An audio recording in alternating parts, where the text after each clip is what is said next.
Hey,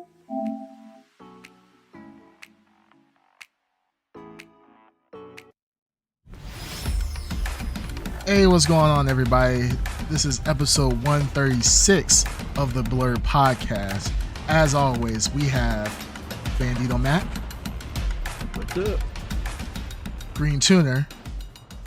Hello. Dark Side. Yo. And myself, the best entertainer in the world, the main character. That's right. Yep. Creamcast Bay. How you guys doing tonight?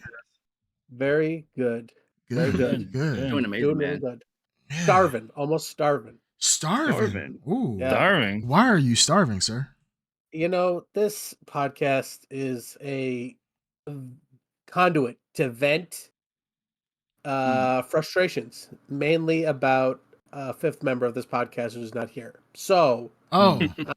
You can only yell so much, and people in the neighborhood are like, "What is wrong with you?" So this is a good conduit to vent that and other frustrations from pop culture and things that we like to follow. So it's been a while, and it's good to have. Let's just say it's good to have the main group back together. You know what I'm saying? Yeah, we brought the band back together, boys. The band is back together. Right. Not inspired. You know, it's crazy. Like the Beatles coming together Yeah. for the roof concert. It really is. Classics. Yeah. I mean, for the one time, you know what I'm saying? Yeah, exactly the same. Yeah, with as much cultural significance. Absolutely, like earth-shattering, selling out arenas. Like, everybody, our listeners, calm down. I mean, I don't want you guys to get into an accident or anything of the sort. You're so excited. All three of you. All three, all three of y'all. We appreciate y'all listening into the podcast. No, I mean, the missing member obviously is a side character, like not even really important to the main quest of the podcast. It's one of the side characters, side quests. Like, you really don't have to see them, and everything will be just fine. It's like, hey, you're saying like an optional character, like an optional character, exactly. Like, you guys remember, like, in like, I don't know if you guys play old school Final Fantasy VII. There was like, there's characters that you don't have to get in that game, and you can complete the story just fine and get the overall gist of the story. But, that's how I kind of feel like is happening right now with the Blrd podcast is we're missing a member, but are we really missing out on anything? No.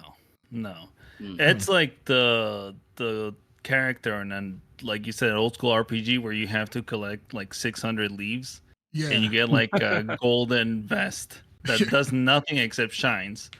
Right. I mean, is it neat to have it? Yeah, it's kind of neat, but you don't really need it. It's like old school Super Mario, right? Where you can unlock Luigi technically. And it's just a reskin of Mario. Like, you're really not gaining anything. Like, is it nice to look at? Not really, but it's there. So, it is what it is. Sort of like the unlockable characters in Marvel vs. Capcom, remember? When you would put in the cheat code to unlock Carnage, and all it was like a color swap for Venom. They just made it red. Yeah, exactly. It was like, remember? And that was Carnage. That was like the unlockable. I was like, oh, Lord. Yeah. I mean, if you take, as, the founders of this podcast, you take a little bit of us, you meld it together, you get the Ed Underground, but with less personality. So it's all good. It's understandable that he's not here. We wish him the best. Hopefully safe travels wherever he's going and wherever he's doing out there in the mean suburbs of Chicago. Outside of that, though, how are you guys doing this past week? I felt, did we stream last week? I can't remember. I don't think we did. No, we did. Yeah. We did. Yeah, I feel like we sometimes, when we miss a podcast episode or miss a week of streaming, it feels like it's been forever. And I like, sometimes, I'm not gonna lie, like, I'm getting a little mushy, but sometimes I miss you boys. I really do. So, it is like the only real time I feel like I have friends. So yeah, I always miss the homies. Hanging out. Yeah, I mean, aside from my real doll, you guys are like my best friends. But second only to my real doll, though. Your real doll. Yeah, so you guys know where you rank. Hey, I'm glad we got that cleared up. Thank you. For sure. Oh, so what you guys been? I was gonna say we respect the real doll, so it's all Absolutely. good. Absolutely. No disrespect here. Yeah. Yeah. So what you guys been up to though? You guys anything interesting happening in you guys' live recently? Any news that you guys have heard recently? Well, there was this whole thing that I was completely unaware of because I'm not as much into like gaming news as you guys are. Mm-hmm. But this whole what the fuck was it?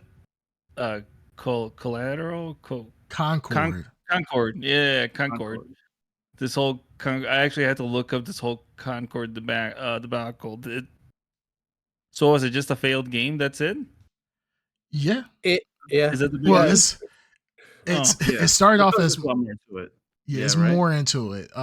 Yeah. So it started off there's as there's stuff we don't know. For sure. Because there's got to be way more to it, but it is. Yeah. It's like, I mean, it's always been like a hot button sort of issue because Concord started this off. game specifically. Yes. Yeah, because when it came on the it had like this. I want to say there was this like Guardian of the Galaxy vibe with the characters because I can see it. This neat little cinematic. I thought it was kind of interesting, but for the overall character designs were hotly debated on the internet, as it were. So, your usual suspects. I don't think it looked that bad. I just think that it is a type of game. It's the hero shooter Overwatch type game, and there's so many of them. And like the fact that, I think there's just exhaustion, and there's just like, and they're free, aren't they? Want content. No, this is not free. I mean not Concord, but Overwatch competitors. Yeah, Overwatch. I think a lot of them. Yeah, a lot you of don't them have are to now pay free. for it. Yeah, but Sony priced this at $40, and I think what was the big Helldivers? Helldivers is also $40, so they're kind of like trying to. I think their plan was to narrow in on like a crowd pleasing budget game.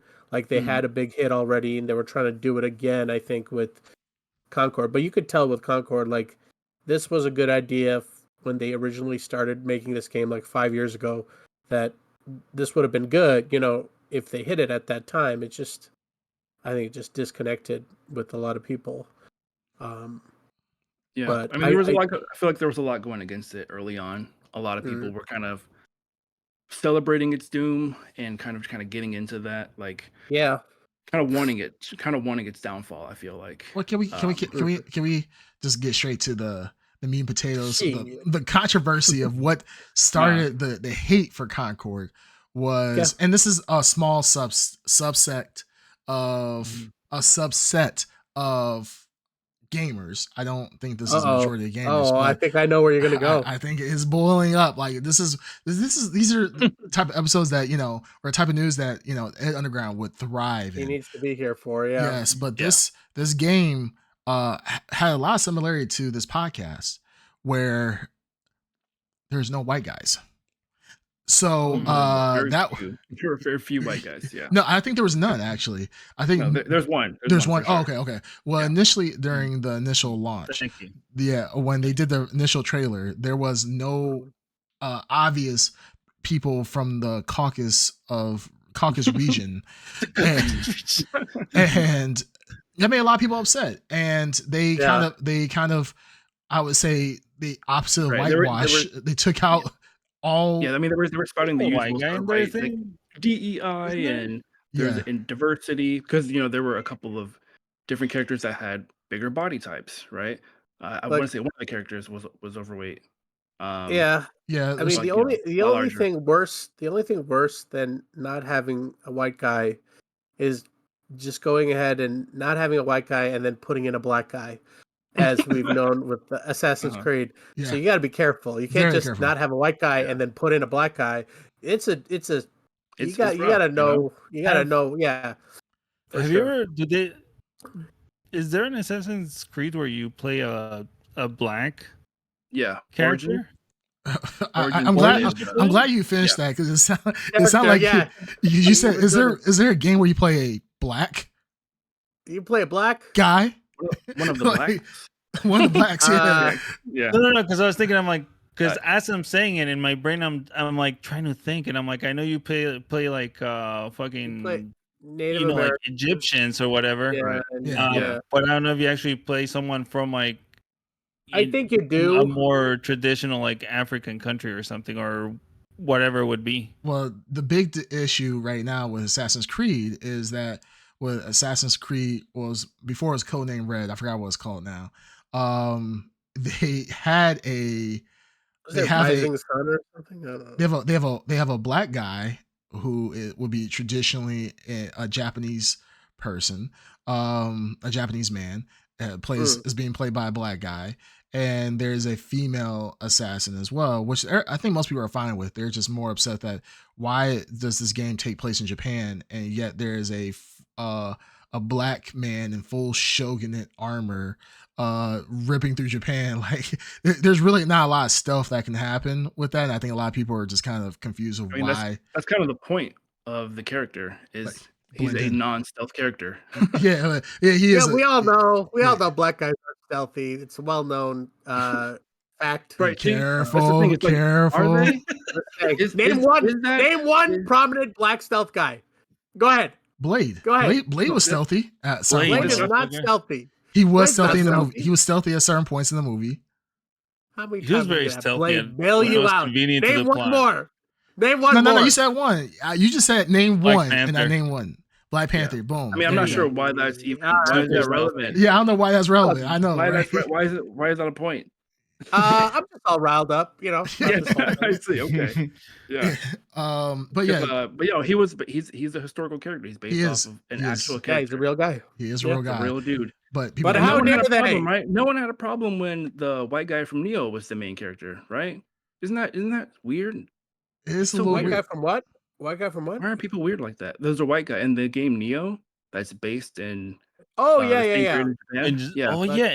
based off of an actual Witcher as well. He's Witcher white. That's a historically accurate character. Yeah. Oh, right. Yes, historically accurate. Historically accurate. No, see, they need a hack where it's like a black guy, but he is Witcher white. You know what I mean? So he has like the features of a black guy, but he's Witcher white. Oh, that like way you just can't House of the Dragon? Like House of the Dragon? Like House of the Dragon, yes. Sure. Like House of the Dragon, yes. That is a hack. That is the hack. That is what they pretty much did. Like, like I'm a black man. Like, sir, are you really? You're kind of missing the melanin, but hey, you know. I mean, I don't know most media in like foreign countries even it's like whitewashed. I don't know why it is just how it is. Like I don't know if it like in India at one point I remember like having like lighter skin is seen like a sign of beauty. Well, same in Mexico, like you know when you watch like it's more but it's lighter like always skin. Like light fair skin if not white with like blue or green eyes is like the highly sought after character you want to represent your nation, even if your nation doesn't look like that. Where do you think that idea came from? Well, the difference, right, or whatever. Well, not even colonialism. It's when people. I mean, if you're out in the sun, let's think back in the back. No. That's that one, right? Like kind of like in Asian. You have some Asian cultures where darker skin meant that you were working out in the sun, and then fair skin meant that you stayed inside, right? Yes. Like you didn't see the sun as much. Uh-huh. But I'm talking. But he was saying blue eyes and blonde hair, like that whole Aryan thing. Like, I mean, where do you think that came from? Why do you think that idea is pushed of like Western beauty, right? Because even in animes, that's like a character trait, right? That a lot of like main character shares. They're like European white, even though they're technically supposed to be Japanese. That's not true. Oh my god, they're gonna. That's another narrative, right? That's a narrative. That's not came from. Yeah, that's not where it came from. So because they're blonde characters. What am I supposed to know? It's like the native Japanese blonde people. No, that's not where anime came from. They base it on mostly on like characters and so forth they are Japanese people. That's how they look, but the style of how they drew them initially was based on cuteness, and the cuteness was based on actually like anime cats almost. So if you base off like anime and you look at anime characters, a lot of times if you look at anime cats and how they're drawn, they're kind of drawn like humans to an extent, because when anime was like, especially in the earlier years, they wanted to make them cutesy. and it's not about like having Western features and so forth. That's how they're drawn. Okay. Yeah, So they're also like. Why did they have blonde hair then? So yeah, Well, Where you'll does have the blonde hair blonde is hair not- come hairstyles into the and stuff. equation? Well, Well, yeah, there's you'll have those Or differently blue or green for- eyes. Where does that come into equation for like characters? well, You're there's people. differentiating the characters, right? I This know, is but that's what I'm whenever saying. you're Like, doing if that, I understand the cuteness, but why not have like a black anime character with all those cuteness things, and just make a black character the lead in an anime? Well, they did Yeah, have black I mean, characters, but the problem yeah, is some that creators do. yeah, but the thing is like, well, you gotta think at first these are homogenous areas. Right. So black people, even in Japan, is a rarity comparatively to other races, like white people specifically. So Right. when you see, if you're gonna base it on like a country of what they mostly see, they ain't seeing black people coming in Right. from Africa. So Well, for most them, media is like from America, right? So that's the like now it is. what everyone watches. I mean, from most Yeah, like like- big blockbusters, right? It's like Yeah, Hollywood. Tom Yeah, for sure. Cruise and whatever. And even though they're made here, they're being watched in like Sri Lanka or whatever, just because of distribution. So maybe that's why. I don't know. I think it's just influence, honestly. I mean, you think of Hollywood back in the day, it was nothing but white people.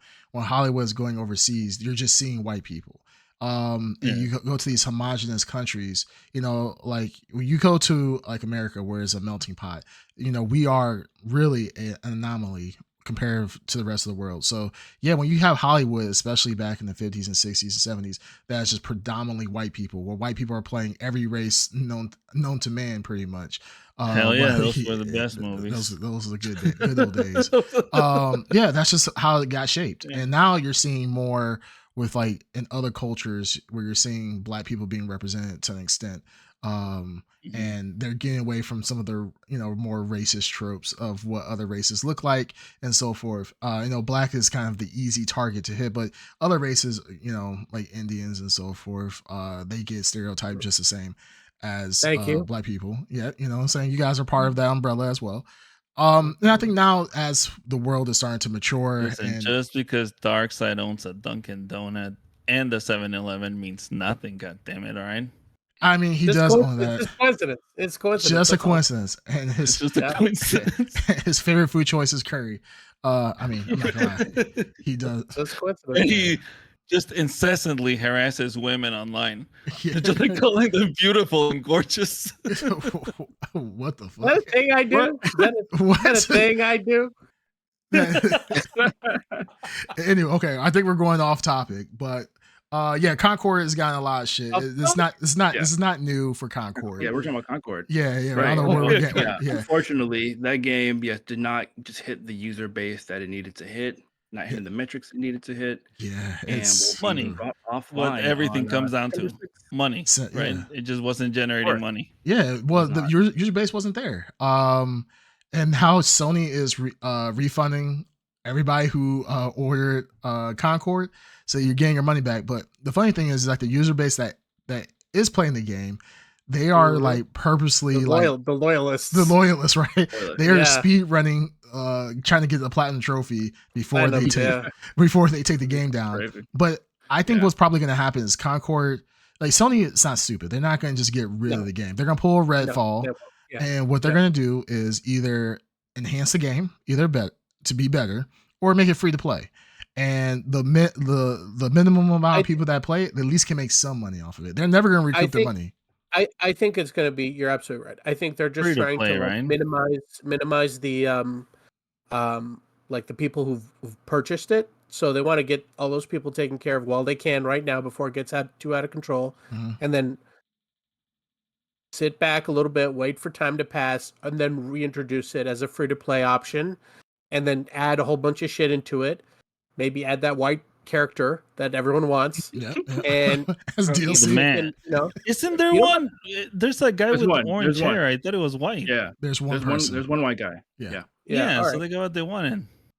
Yeah, but just one. We want more. Yeah, Come on, like that's they're true. they're locked behind DLC. Like Yeah. you gotta pay extra Yeah, money. unlike to the get them. white guys. They also Yeah. want sexy women. That's the other That's thing. what you gotta Oh pay yeah, for the that's white true. They want They need sexy women. Sexy women.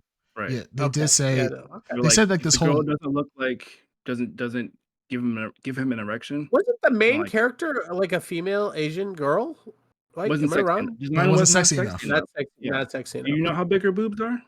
You don't. You don't. No. That's Clothing it. is not revealing enough. Yeah, I answered my own question. When Oh, I you said know- no, Would it cause her back pain? If the answer is yes, then that's good. Well, look at Not games like interested, Stellar yeah. Blade, right? Stellar Blade was Yeah. overall, it wasn't. I mean, it wasn't like the massive success that people wanted it to be, but it still it did did pretty very well well. still. No, it did well. I'm Yeah. just saying It it's did not as pretty big. well, yeah.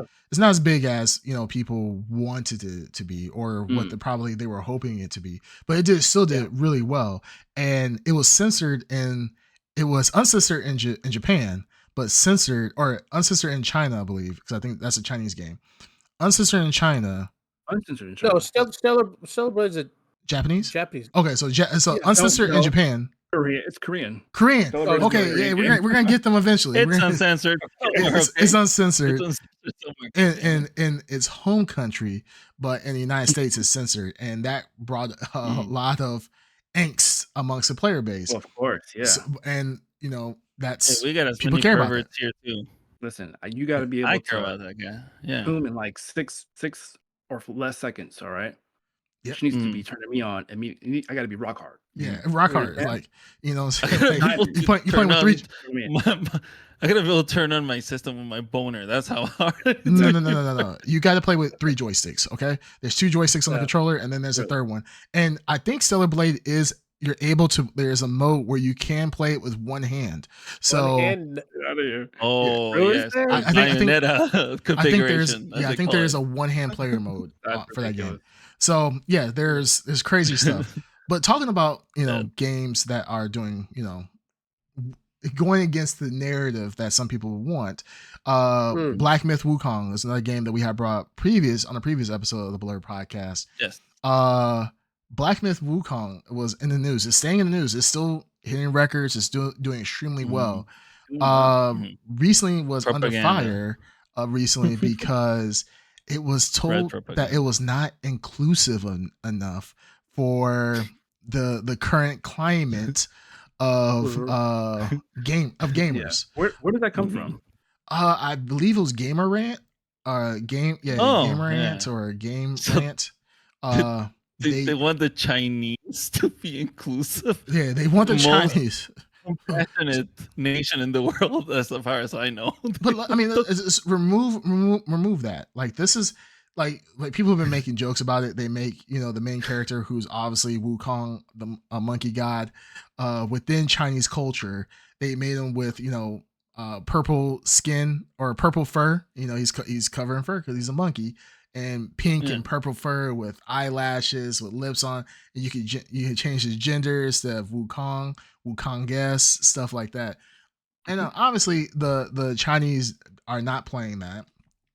They're like, hey, this is as far as historical reference, this is a actual historical deity within their culture. They're like, we're not going to change it. What's the point of changing it to be more inclusive?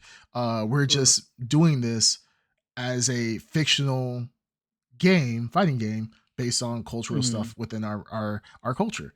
And it seems like the people love it. The people love it. They don't want the inclusivity of a female monkey. A monkey god. They just want to play the game.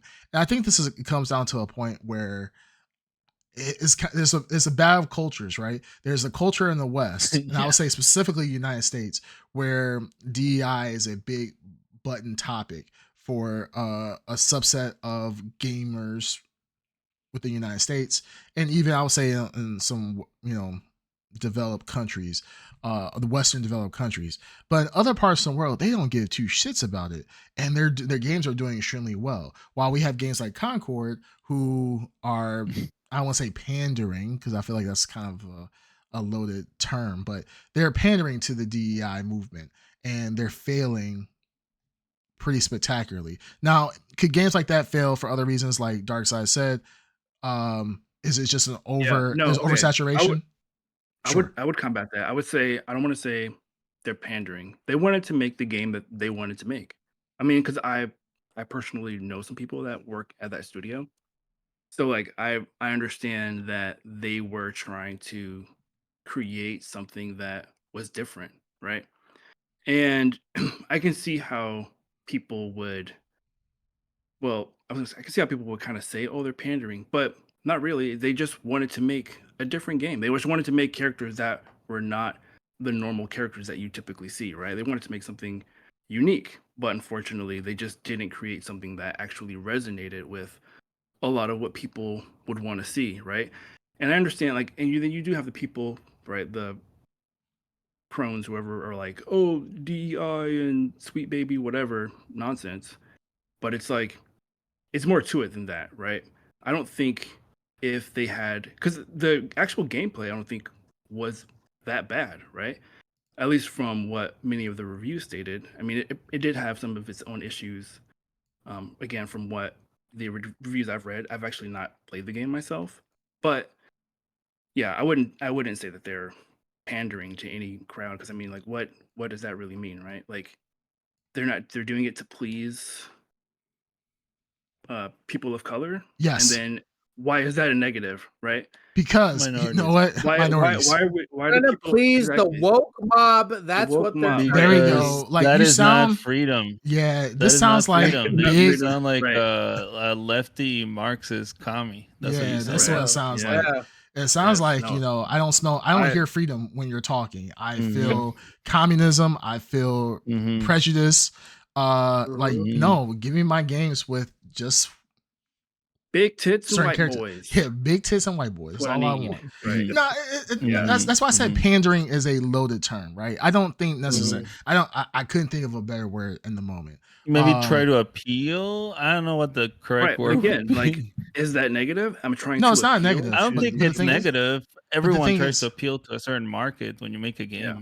But the thing is that I think the big difference is, and like I said, I don't think Concord failed just because of that. I think that's probably a small subset of that. There's a lot of angry people, and the angry people who have Twitter fingers and they're chronically online. They're gonna go online. They're gonna spout their rhetoric, and then they're going to sound or look like they're the largest group because they're always online with all these different comments.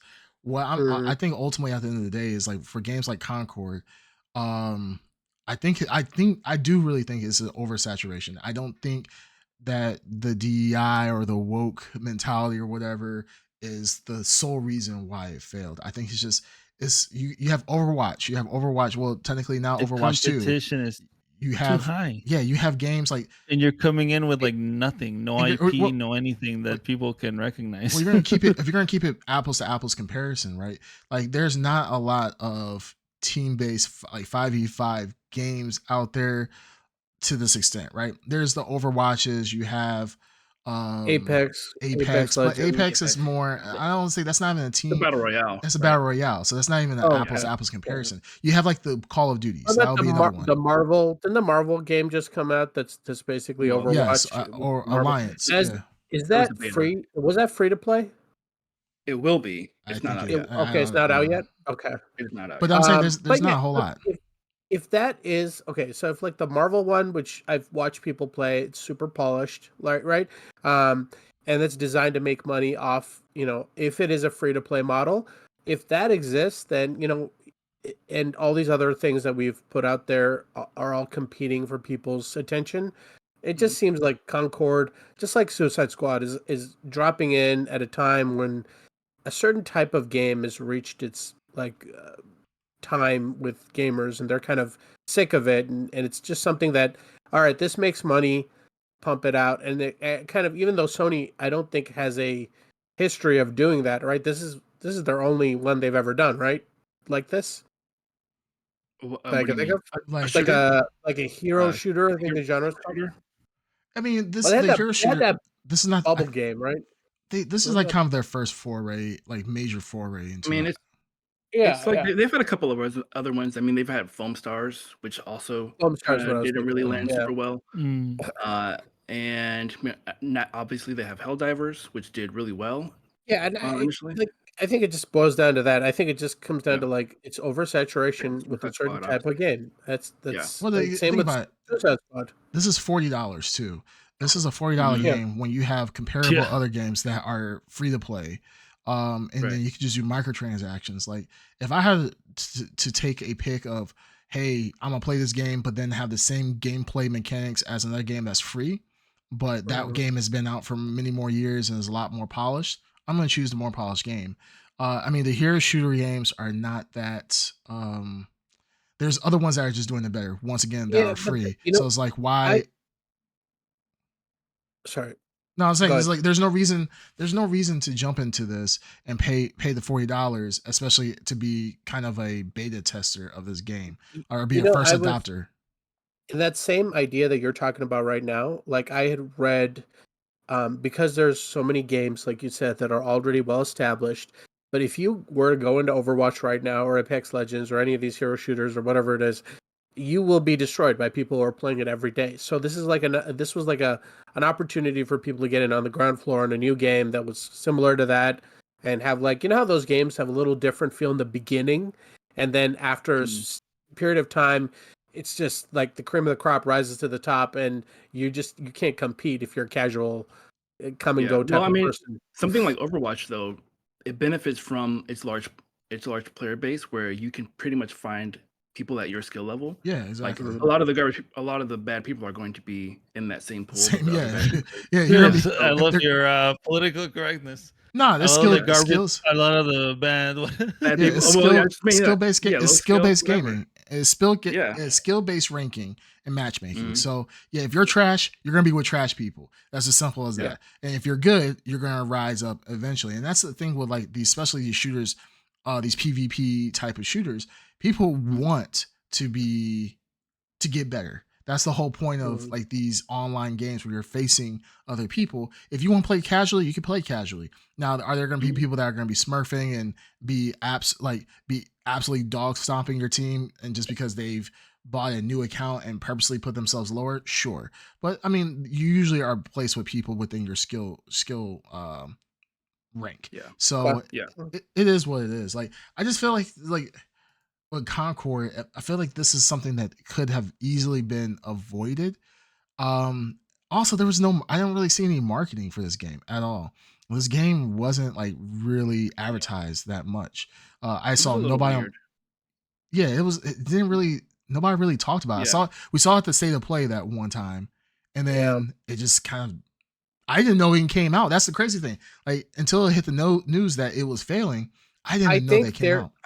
I think they were trying to capitalize on like a stealth launch or a slow, like, kind of like it pops out there at a $40 price point. This game would have been $60 a couple years ago, but they're trying to I think Sony's intending to target this $40 price range because they're getting success with it. So I think we're trying to make another Helldivers. Yeah, this was a strategy for them. Like it's a polished game. I keep seeing it's it looks good and looks I think it just had an uphill battle. I think from the get-go, just from the initial kind of reaction to its initial trailer, I think a lot of people were kind of down on it due to the character designs. People were kind of just pooping on it from the get-go, and then you had the fact that it wasn't free to play, and then a couple of betas came out, and the gameplay. I feel like there were a couple of mechanics in there that are kind of confusing, even when I'm trying to kind of look it up, and. It wasn't clicking with people. So then a lot of the news that was coming out was kind of just about how, the population was super low. And from there, kind of more stuff about the character designs. Then you have, the whole DEI stuff. So then just kind of one thing after another. I can't argue. The character designs are a little blah. They are a little like a generic sci-fi character kind of design. It doesn't look that unique to me. Nothing like stood out at all in this game when they announced it. You know what I mean? Yeah, it's very generic. It is very generic. And I think that was one of the things I went against them. I'm looking at comments right now for this game, by the way. And it seems like a lot of people are saying like this game overall is very generic looking. Like, why did they do market research to figure out like what works for character design? Like, grab the Overwatch people and Overwatch players and say, hey, what would you like to see in a future game? Like, what do you? And they may have done that and just totally missed the mark. But the characters do seem very blasé. From reviews I saw, Bandy, you're saying people are saying the opposite, but I've seen people are saying like, hey, this game, like, while it has some moments where it shines, is overall just a blah game.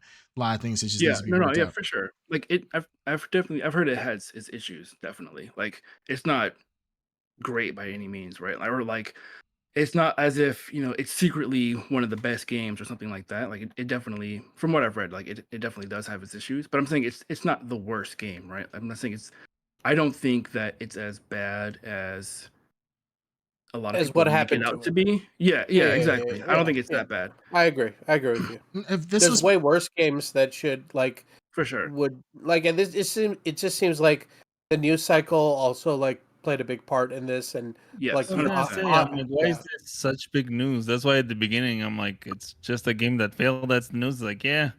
So that's why I'm well, like, I because don't know. I thought something bigger, more spicier had happened. That Well, was PlayStation literally, I mean, they just did their they're state of pulling play. it. Yeah, they're Yeah. pulling it, and They're think pulling it. They okay. wouldn't pull a game like this and refund people within 2 weeks of the game's release. Right. It is unprecedented. But like we Mhm. said, I think I agree with you guys when they're gonna repackage it. And they spent too much money on it, 8 right? years. It was 8 years in It, development. 8 So years. yeah. So I mean, it's designed like release it free to play into whatever PlayStation Yeah. Plus, and then I just don't you know, could like recoup money on it and the even cosmetics free and to stuff. play. Yeah, but I mean, it's like if people don't like the designs already, are you buying skins for these designs? no. Like You know what? are you You know what? do you have to make new People characters? people love a comeback story. Story. I mean, So I mean, if they look at can, No Man's Sky. No Man's Sky is a No good Man's Sky example. is one of the greatest comeback stories of all time. You know It what I is. would do if I was Sony? I would Such an like anomaly. make a like really focus on the studio that made this, and Mhm. make that the story. Like, oh man, we got to root for these guys. They're underdogs, and they're working hard to get it Yeah. right. And when you reintroduce it, you have this like, yeah, we're gonna make this a success for Jimmy and Mhm. Timmy. You know what I Yeah. mean? So I don't know. But yeah, it is weird that they pulled it, but it's got to be because they're gonna bring it back in some capacity. Well, sometimes it's also that sometimes you gotta cut the loss, man. Sometimes instead Yeah, of just sometimes it's best just to take your losses yeah, and because I move mean, on rather Yeah, than just keep on hemorrhaging money. Pointed out like how Warner Brothers like completely shelved those movies as a tax write-off. yeah, I don't think this can be the same possibility, but it could be something like that where they're just like something we're not privy to, that they're just hedging their bets and cutting it early. yeah. I Oh, mean, it could be. we'll Yeah. see. Who I knows? mean, Who knows? Who knows? Who yeah. knows? Well, talking about bad games and making bad decisions, Yeah. our boy Phil Spencer is in the news for Yes. for admitting and coming out, and I gotta give kudos to him for admitting that he's made some bad decisions in the gaming industry, and he's responsible for some bad games coming out, and how he hedged his bet on some of these studios and they just did not deliver. That I thought was pretty cool for him God, to do, right? my God. Because I mean, the thing Fuck is, off. he Fuck does off with this. what? Okay, go ahead. You're playing into this exact. Oh, and you like you said it. Oh, which is pretty cool of him to do. Fuck off with all of this. Of course, only Phil Spencer could come out and be like, "Oh, I suck. Don't you love me?" You know what I mean? Like, oh yeah, we love Phil. Everyone's like, we fucking love. Come on, yeah, he fucking talked about how this guy's fucking tanking that brand pretty much, and People he's lost their basically. jobs. Yeah, we just talked about this. Now he's coming out there, we're like, oopsie daisy, like I'm terrible, like I mean, yeah, I mean, you're not the worst human being in the world, but yeah, why is this news? We all agreed this was not this article that people are talking about, or this interview that he's talking about. This is a public discussion months ago, earlier this year, when we're publicly talking about, should this guy step down? You know what I mean? Yeah. So I mean, I don't know. Like I said, I still like Phil Spencer. I'm not saying he still has his magical t-shirt, jacket, casual look that he does, Uncle Phil look. I still like that, but he sucks. He's not good. At this point, he has to have money on some Microsoft executive, or some kind of like blackmail photos. There's He no has way. a video, a He has. very Well, to be incriminating fair, video. well, to be fair, what Phil Spencer was talking about, right? It wasn't that necessarily he picked bad games. I mean, that can get bundled in. You kind of can read in between the lines. But what he specifically talked about was the fact that he did not jump on the Destiny bandwagon when Microsoft had opportunity to buy Activision, and that's for Guitar Hero, and then Destiny, which was Bungie. Microsoft had the opportunity to buy them and buy the franchise. He opted out. Guitar Hero might have been a good decision. Like what? Like that didn't Guitar Hero? Like Hero. When was this decision made? Phil Spencer took over when? Well past Guitar Hero was. No, this is back when Guitar Hero 1.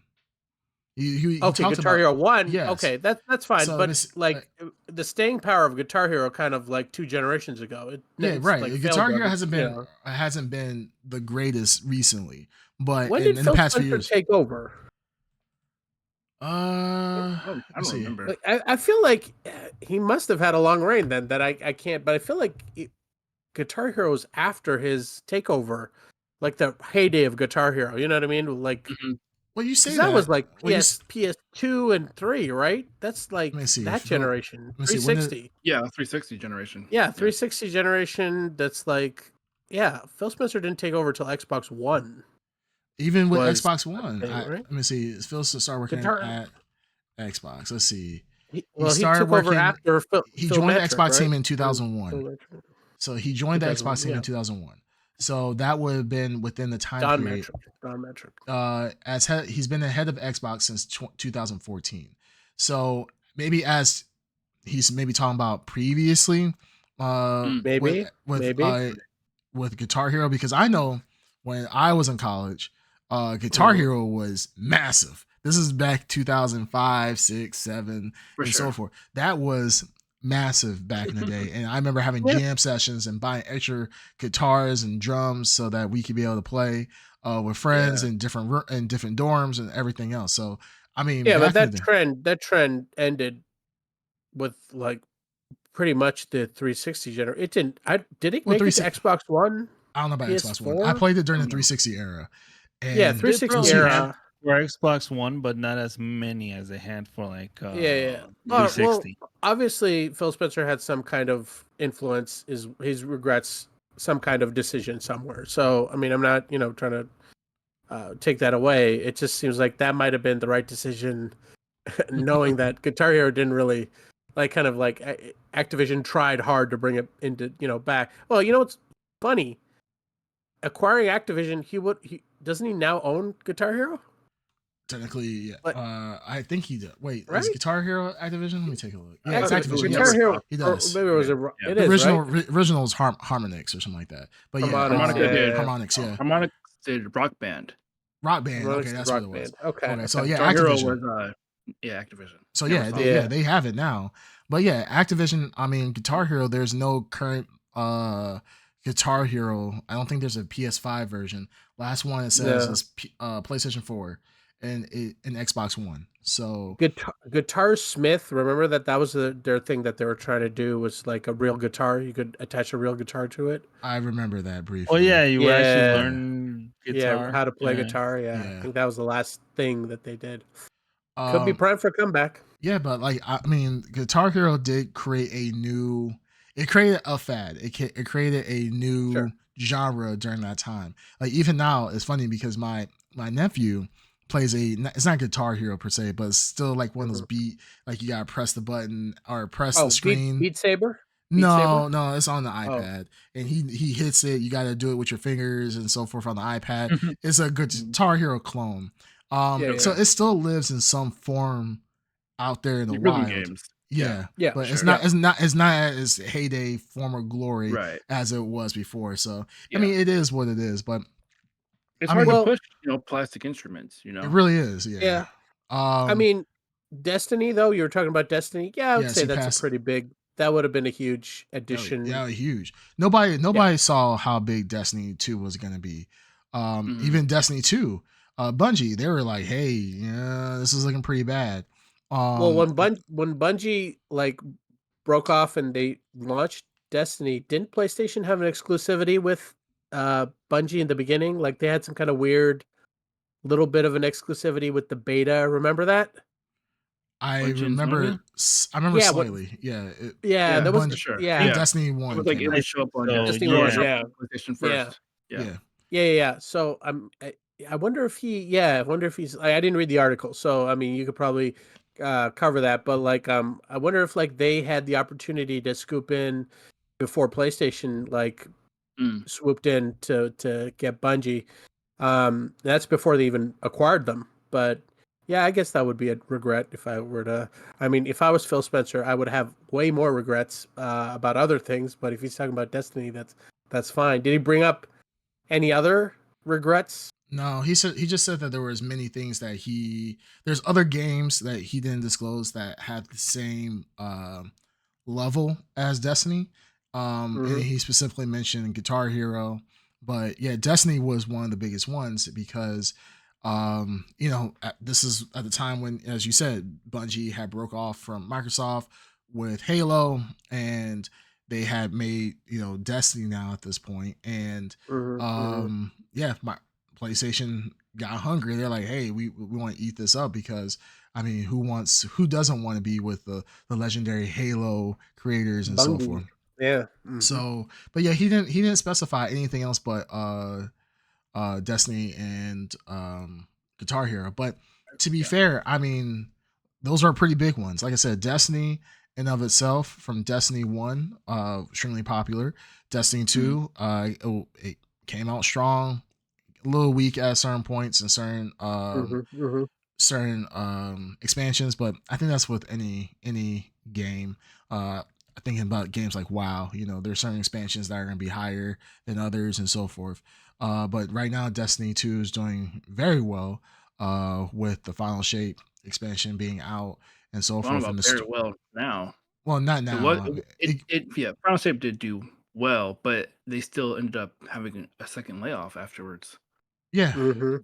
Yeah. Yeah, but I'm saying like overall the numbers like for that expansion, there was a lot of hype with that expansion. Yeah. Because it was kind of the end of an era, closing the light and dark chapter of Destiny. So, but yeah, I think this is kind of off the subject here, but just real quick, have you guys heard? Is there going to be like a Destiny 3, or are they going to just continue on with? They've said no. No, yeah, they said so no. Far. Yeah, the story they could do anything right now. Yeah, the story is still continuing, so it's not just because this big part, the big saga of that's been building has been literally building up for the past decade. 10 years. Yeah, a decade at this point. Now that it's ended, they got another bad guy who is bigger and badder, and more mysteries and so forth. I haven't played Destiny in a couple months, but yeah, Destiny is still continuing on. So I'm assuming it's gonna be, which makes sense. Like you have like your World of Warcrafts out there, right? You have every expansion, you beat the big bad of that expansion, and it just opens up another story. And now the overarching story that has been expanding for the past 6 expansions finally comes to an end. But lo and behold, there's another person in the shadow, and that's just how it is right now. The War Within, that's a new expansion that's coming out for a while, or I think it might be out now. Yeah, that's exactly what they did. They wrapped up certain old storylines from vanilla WoW, and now they're still coming back, still going strong. So I'm assuming Destiny is going to do that for the next 10 years. I don't see why not. So we'll see. All right, yeah, I guess if I was Phil Spencer, I'd be a little teed off about that. I guess like that's a pretty big oopsie. Yeah, but you see, the thing is, he's only talking about things that like lost him money, right? He's not talking about. He's talking about the big ones that hurt. Like I wish he would kind of talk about like games like, hey, we were supposed to get Metal Gear Solid or something like that. Just say something random. Like he's just talking about obviously big ones that would hurt big time. I think Destiny 2, as far as like their microtransactions and so forth, I mean, it's done well over the years.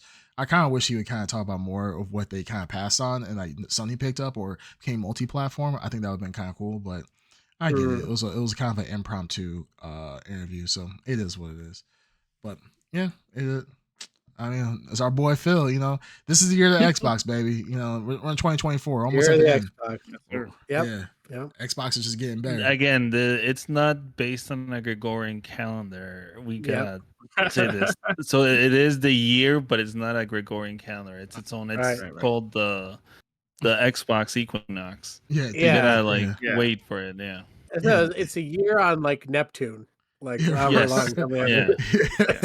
It's in the fine print, people. It's all there. Guys, just trust us. Just trust us. The year Xbox is still going strong. Don't listen to the haters. I'm I'm surprised our number one Xbox fan is not here to fight for his company that he's obviously getting kickbacks from. Wait, no. You gotta correct yourself. The number one Xbox fan is here. Oh, I'm sorry. Dark Side. You're talking about the number one fake fan. Fake fan. Yes, exactly. Yeah.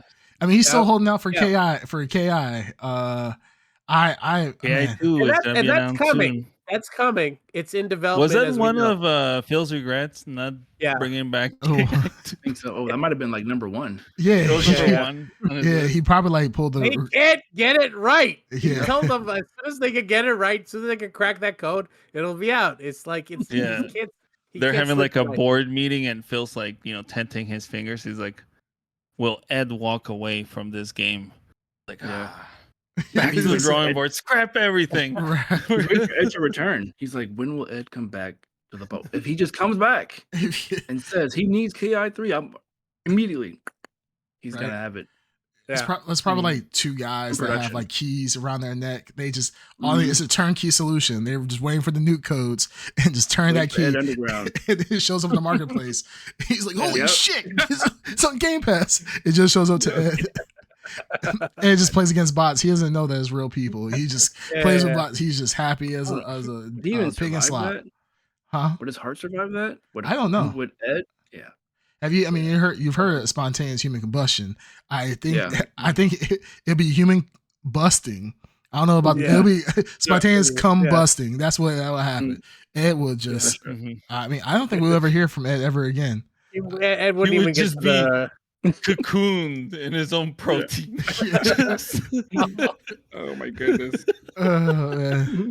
Yeah, Killer Instinct is man, it's just the game that keeps on giving. I mean, it's coming. It's coming. One day, boys. One we know day, it was one day. number one regret not bringing back KI. I like I told you guys, the day that KI comes back, first off, I think that's the day we're gonna have to all quit the internet because it's over. It's over. I'm retiring. It is like I'm leaving the group chat. I'm changing my number, and I think Ed will still be like, "Bye, day, no, KI is the greatest thing." Like he will. Oh my goodness! Like he already gets to a point of annoying when he talks about certain topics. But KI will literally just go into overdrive. So I'm dreading the day. The fact that if he actually were to get a sequel, he would not shut up about it. He wouldn't. He would be incessant. It would be horrific. Yeah, it would be insufferable. Insufferable. Every like, hey, how you doing? I'm doing great. Have you heard the new KI? I'm like, just shut up. I'll play. Where's the invite? Where's the invite? Send the invite, guys. Send the invite. Like, dude, no one owns that game. Like, I wish I could get a refund on that game, but I have to pay Steam and Xbox to take the game away from me. Like, I literally have to pay them again, and it might be worth it, honestly. But yeah, if KI does come out, I will send the invite just to shut him up, and then he will still live it. It's like those guys that they peaked in high school. And they're like, man, back in my day, still wearing the football jacket, whatever. That's Ed. That's Ed with KI. So he may never let that shit die, but we'll see. All right. Any other news that we want to discuss before we get to our main topic? No, I think we can jump into. This is the main topic. This will be like a warm up, right? First. Oh yeah, like the fucking stale tortilla chips that you get at a very shitty Mexican restaurant before you actually get your meal. I don't know where you're going with that. These could have been the chips that were left at the table from the order before you, and you just got there, and they're like, "Oh, yeah, He has old guac on I it. guess he chipped across." Yeah. They pretend they get you new ones. The waitress literally just walks in, waits a few seconds, and comes Walks back right out back with the out. same things. Like, oh yeah, they're fresh off the thing. The guac is turned brown, and you're like, I can't tell if it's guac or it's black beans. And the guacamole, like, no, that's how it comes. Yeah, it's like, is this refried beans or is this the guac? They're like, you know what? Just taste it and find out. But I'm kind of curious, where you guys going with that? Because of course, last week we missed our we're gonna talk about this that we were gonna record. I didn't watch this, by the way. Oh yeah, that's Don't fine. worry, you are not missing much. Yeah, you're not, and it's gonna be quick. How about that? Okay, go ahead. So yeah, we're gonna do a little bit of a mini review for what would have been our previous episode. We were going to originally review The Crow, 2024 remake of the hit, was it 1989 movie The Crow? Cult. 1994. Calm So down. 1984? 1994. Cult classic is a better one, yeah. Oh yeah, you're right. 1994. Cult classic, a great movie from back in the day. So they decided to remake it, and we said, shit, we gotta review this thing. I mean, it's gonna be huge. And look, I'll just be quick here. I went with Yet Underground to see this movie. We both went together. It was great. The highlight was talking to the Yet Underground at Starbucks, and then going into the movie. I think I prefer to know these details. The Yet Underground, it is more interesting than the movie itself. Not too, yeah, but like not too specific, obviously, but no, it was a really nice heart to heart. I encourage everyone to take some time and really get to know the Yet Underground. Because he's a complicated man. He's got a lot going on, and he can make AI songs within seconds, sitting in front of you. And so there was a lot of that. I think 90%, 95% of the lifting is done by AI. As in, you can write a rap song about this and this and this and that, and then the AI just he's not writing. It's all AI. Ghostwriting? Yes, ghostwriter? AI ghostwriter? Of course. Yes. Oh my. Dark Side, do you remember this? This is just like a personal thing. It's so stupid, but it's like burned in my head. But in our personal chat that we have, there was a while ago where we were arguing about something, and Ed made an argument in his favor, and it was way too well written, and I'm like, what the fuck? So I literally, and I'm talking like a paragraph, just a big one. I copied the whole thing, and he literally copied that whole argument of a message board, and I just found it through Google search down to the commas. We know Ed does not know how to use the commas, and then we called him on it, and then he just like it didn't happen. Yeah, so, unfortunately, you got to be a little smart. You got to throw in a couple errors there grammatically. It stood out. It stood out big time. I feel like Ed's keyboard literally does not have commas. I feel like he just said, you know what? I want that new special Apple keyboard, no punctuation whatsoever. I mean, it's just a constant stream of consciousness. It's just no punctuation whatsoever, no capitalization. Oh god. I don't want to. I mean, we have our fun around here, but it was nice to talk to Ed and go to the movies with him. I'd love to do it again. It was a fun time. Nice. But so went to the movies. Thank God didn't pay that much. I think it was $6 to go see this thing matinee. Thank God. I can't tell you much about the movie because I slept through most of it, but the parts that I didn't sleep through were some of the most boring. Just I don't know what was going on half the time. There's one good scene in an opera, like a staircase, that I thought was, that's kind of cool. But other than that, I have no clue. And when we walked out of that theater, my only thought was, how the hell are we going to do a review about this movie? Because I was like, Ed, you watched the movie. I fell asleep. What's your opinion? Without, do you have enough to talk about here? And Ed also was like, there's nothing here. So, think that was the main reason why we canceled, but yeah, it was pretty bad. I don't even feel comfortable giving blurries at this point. It's a bad one for sure. No, give the blurries. Like that's Okay, what we I do. can if you need to. Yeah, go ahead. I can if you need to. Yeah, I mean, I don't know, Benito, What- do you have anything to add? It's trash. Yikes! Wow. All right. Okay. I mean, Okay, how about this? Was there anything you guys liked in the movie? Like I said, I thought there was that opera the action scene. scenes is the only thing Yeah, I like. The the- action set pieces. Yeah, Literally, that's the one, only thing I the like. one, The one. the one that slight hints of John Wick in this opera staircase. Yeah. Well, I like which that it I was a little enjoyed. more realistic because like Sure. the fighting was like very sloppy and just like a real fight. So I like how it was choreographed, but that's it. Oh Lord, this should have been like a short story, or just It should have been a commercial. it should have been Like a It doesn't YouTube short, feel- maybe. We watched this it movie. should have been a and Disney short. This 90% filler. It is. It is. There's nothing There's nothing. there. I can't even tell you what happened in the movie. They're The various death was plot so points that go unsatisfying nowhere. too of the Yeah. villain. Yeah. I'm sorry, I cut you off. What's up? I was just saying there are just various plot points that just don't go anywhere. Oh Lord, even- the stupid backwards speak that makes people kill themselves, but they don't necessarily have to kill themselves. They can kill someone before killing themselves. Right. To Like- go to hell, which hell is a parking lot. nice. I don't know.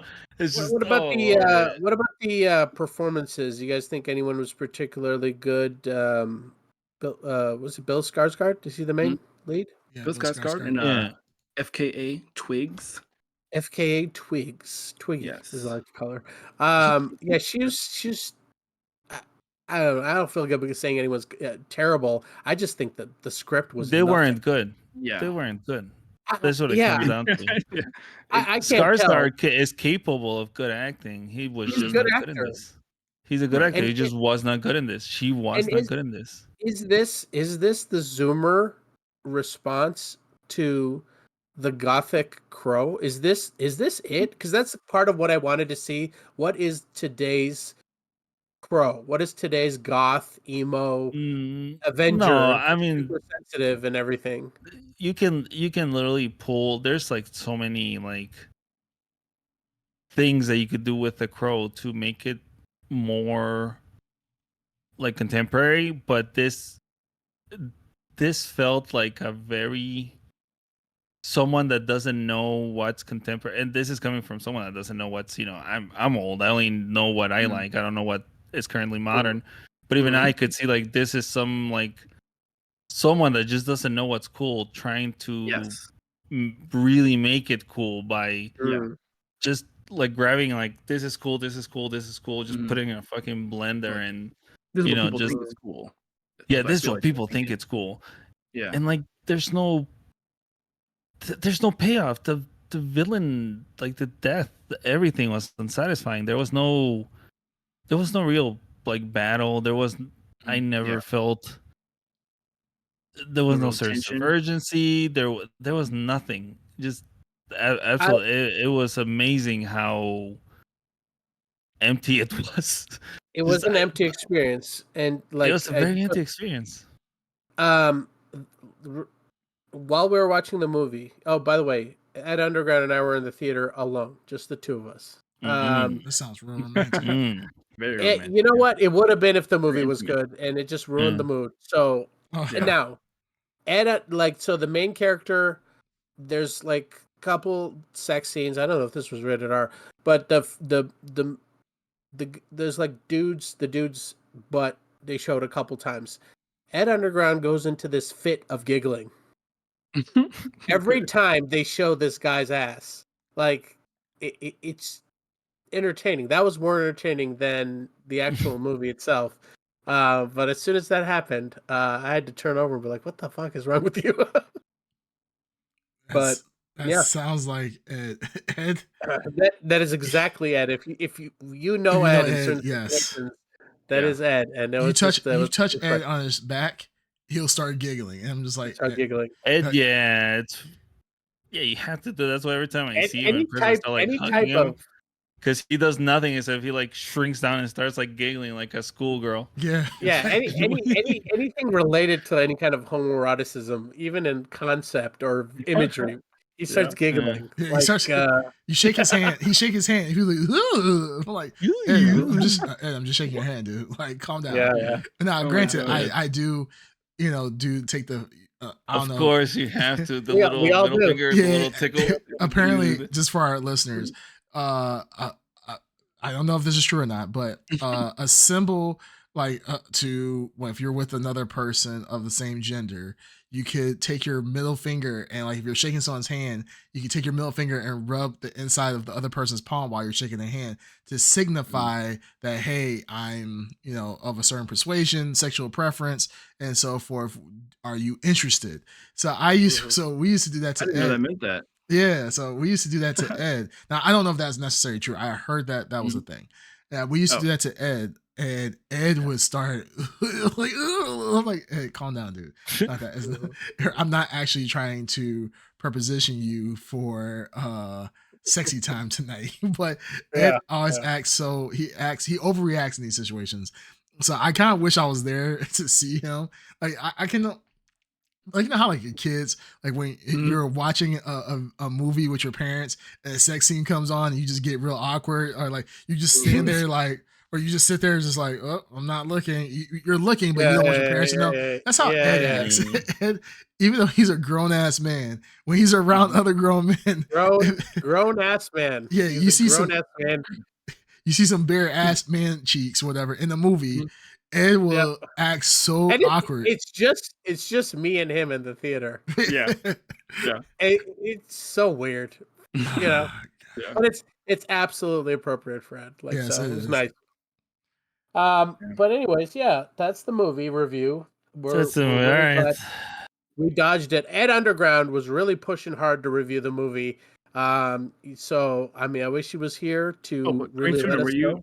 Were you unable to make it to the threesome? Yes. Yeah. I would have been all over Ed if I was there, but no, I couldn't make it.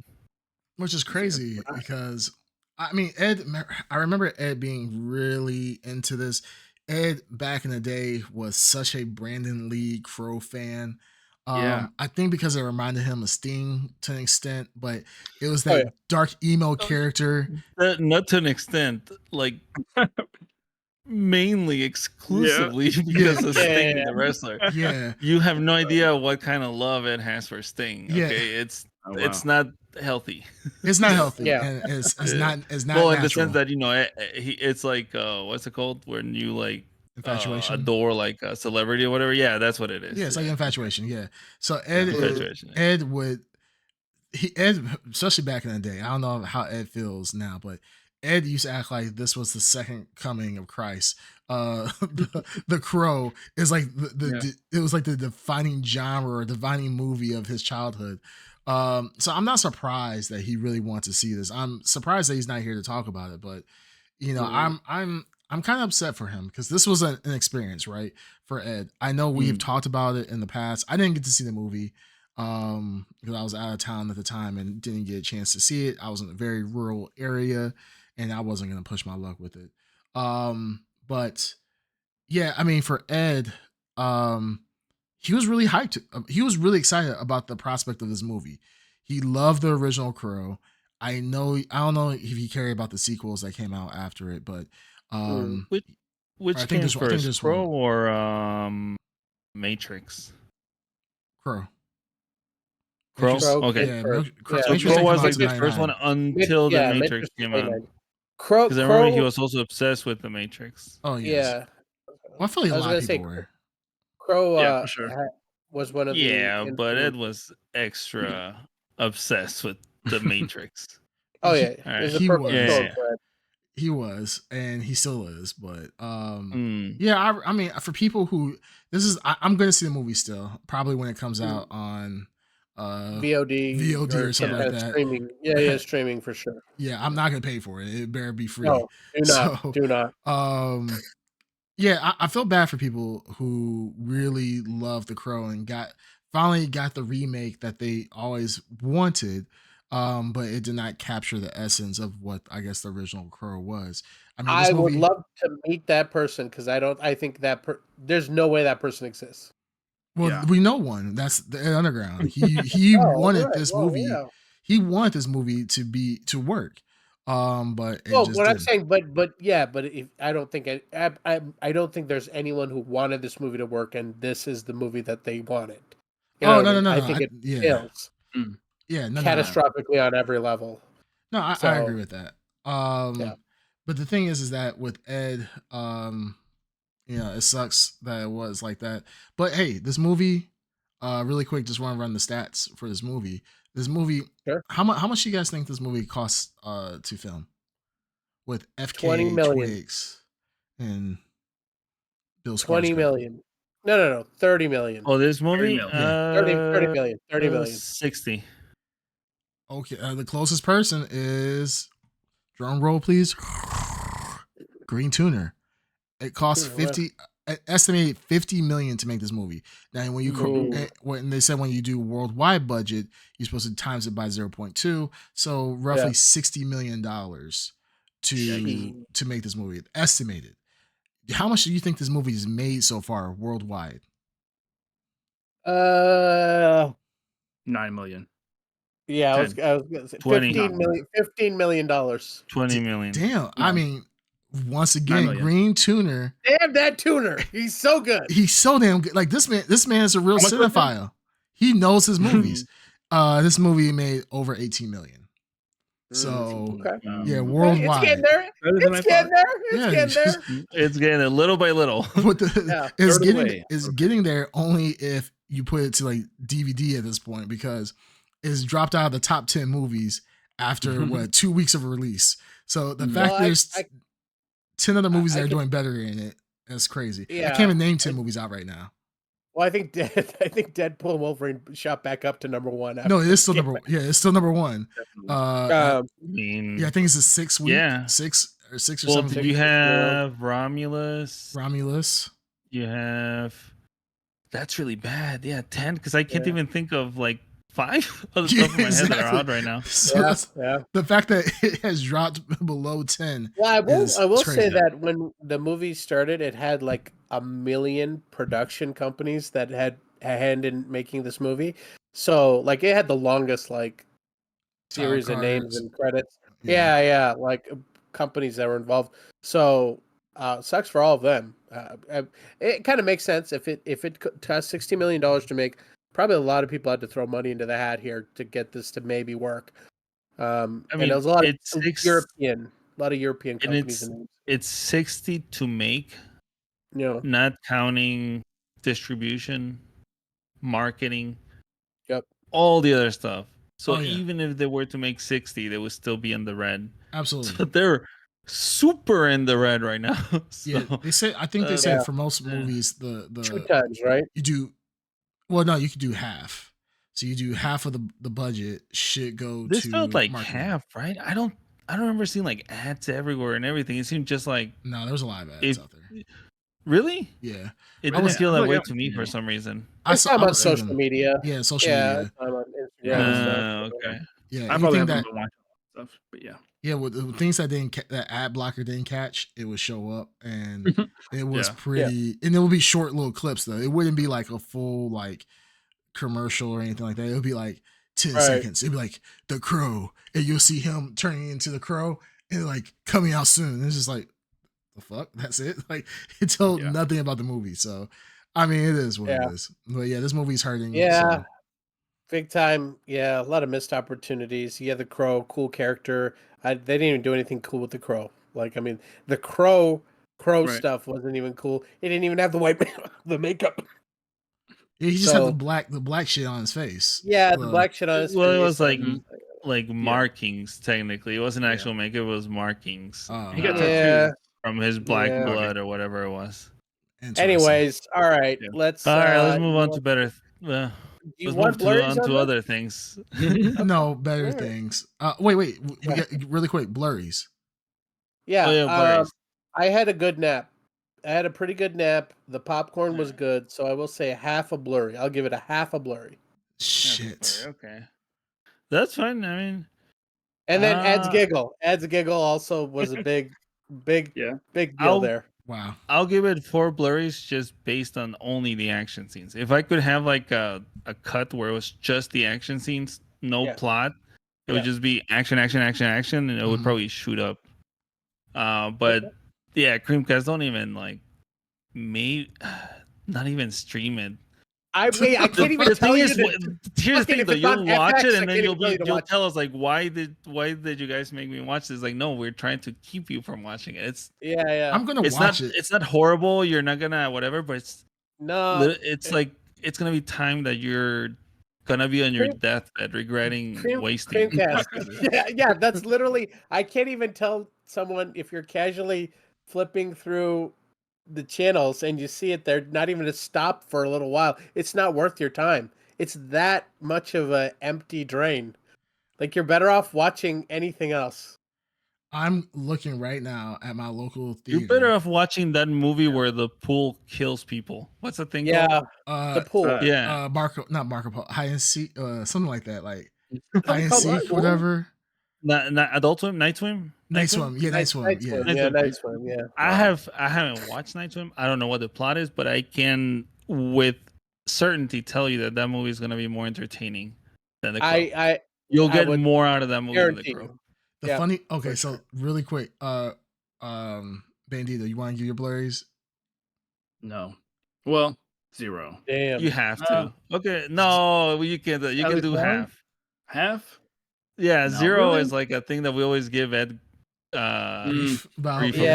It'd be unfair if we just started, like 0 is for like the worst movie of all time. Like, okay. I'll save that for the original Suicide Squad. But this. How dare you? This was close. I mean, we'll give him 1. I still like FKA. I still like FKA Twiggy. She's still cool. Twiggy? You like Twiggy? Yeah. All right. And I'm going to go ahead and say Ed gave it, he would have given it like a half, but the dude's ass probably put Ed at, I'm going to say respectively, he would have given it 8. I know him well enough. He gave him 8 rock hard blurries. Wow. Yeah, I'm pretty sure that's what he would have given it. Yeah, I'm looking at my movie theater right now. The showtimes is The Crow didn't even show up on the first page on Showtimes.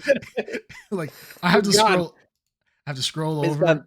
They probably fucking brought the minions back to take over the plane. Yeah, well, Despicable Me 4 is showing over The Crow, and I'm just like, what the hell? And then there is Showtime. There's 2 showtimes for The Crow at my theater. This is the biggest theater in our area. Only 2 showtimes. 8 and 10, and you came and watch it. Like, we have the nice theater with like the multi level type shit. Yeah, we don't. Yeah, The Crow's not showing. I will put money on this. It will be direct to video VOD in less than 14 days. Yeah, 14 days, 2 weeks. 2 weeks. This thing is popping up on VOD. Popping up on Redbox. Redbox.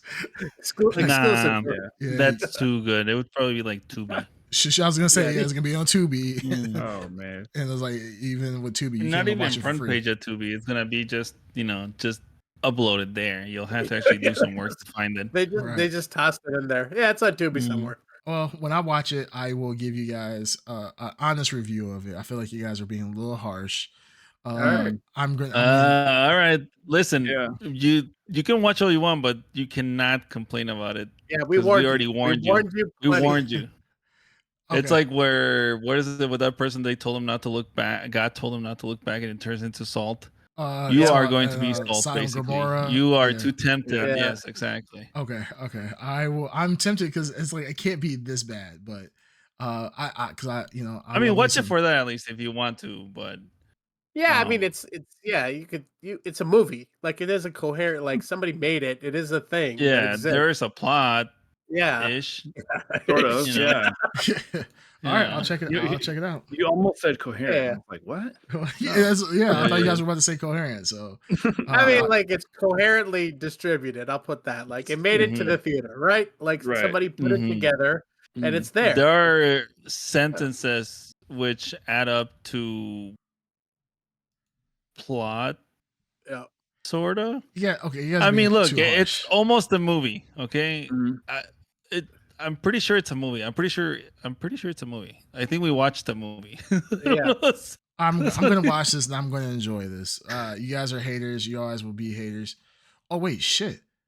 Oh, they're taking the crew out of my movie theater after tomorrow or Thursday. It must be. It's been prophesied. Darkseid prophesized it. It's literally 2 weeks. There's literally nothing showing. Every Deadpool Wolverine. Yeah, they got to get more screens to Deadpool Wolverine at this point. It's taking up space. Like fucking. It's just coming tomorrow on Tubi right now. Coming tomorrow. Holy shit! Yeah, there you go. Seriously? Yeah. No. Oh, I thought you were really serious. I was like, yo, that's really bad. Oh, all right, cool. All right, let's jump into our next topic. Our main topic we could probably talk about this for a good half hour, 20 minutes. Obviously, well, it's not obvious. If you are a Lord of the Rings fan, then you know that it came out. It kind of came out low key. I mean, I know there's a little hype behind it, but not much. Lord of the Rings, The Rings of Power season 2 dropped, I believe last week. Episodes 1 through 3 dropped, and we watched them hour long each. And what do you guys think about that? I believe we all. I mean, Bandito weren't part of the podcast at this time, but I think we all. I think we liked season 1. Like we thought it was okay, right? I think it got undue hate, but we didn't think it was the. Yeah, I don't think we thought it lived up to the standards that the movies, obviously, or even close to it. But we didn't think it was as bad as everyone was, shitting on. Yeah, and I think the Ed Underground was using it as a warm up for the Acolyte at that time. Not just him, a lot of people. Remember, there were like black people in Middle Earth or black elves and stuff. Yes. Speaking of not being able to have like black characters, I think that was one of the things that some people online were having issues with, because it wasn't like Tolkien's a race. Tolkien. This is pretty much exactly. This is a European fancy, and exactly. And of course, the people that tried to defend it, they were like kind of like, matter of fact, in Tolkien's world, there is African people there. This takes place in Europe. Huh? European fantasy. Like, what does that mean? Okay, Europe. So it's a fantasy, but only Europeans can be in it. Like, that's essentially what we're saying. What they're saying is that it's more, but even saying that it's medieval, has like a medieval aesthetic, right? Medieval, right. But when they say that brown people can't exist. European, the way they say European is code word for basically like, like for white, the white blonde people. Yes. So that's the word that they use. But you're right. It makes no sense. What I'm saying. European. Yeah. European is big. Europe has a lot of fucking people in it. They're not just all white. You know what I mean? So even just saying that makes no sense. But they're using it also to say that there should be white characters. Yeah, and also like if it's a, whatever the black dwarf lady that everyone has like is up in arms about. Just say that in the canon she's a white woman. Yeah, who cares? You know what I mean? It doesn't matter. Like, it's just an actor at the end of the day, and I think that's the like maybe she is. You know? And if there's like species, just like in nature, right? Let's say there's like different like offsprings of like whatever, and each one became like dwarves, elves, whatever. Just like in nature, there's like variations. Not everyone's gonna be the same like skin tone. So even then, you're like, what the hell? I guess it wasn't a complaint, but I was like, I thought it would be cool is if they stayed true to the fact that dwarves are supposed to be indistinguishable to normal people. The sexes. So that was my only. It wasn't really like a complaint, but I was like, it would have been cool if they stuck to that, because it would be neat to see, the fact that we don't know what's a male and female. Only they know what it is. Yeah. Oh yeah, I would say, well, actually, you know what, Bandito, you have not seen season 1 at all, right. So this was your first time I started watching getting it, a taste.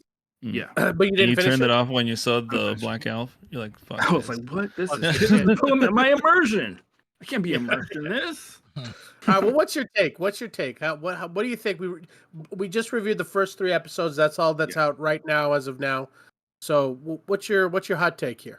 You know, I feel like I don't really have one yet. I mean, my hot take would be because I guess my background with it is I don't really have a strong affinity for Lord of the Rings, so it's like they can't. It would be hard for them to ruin it for me, right? Gotcha. Because I'm coming at it super fresh.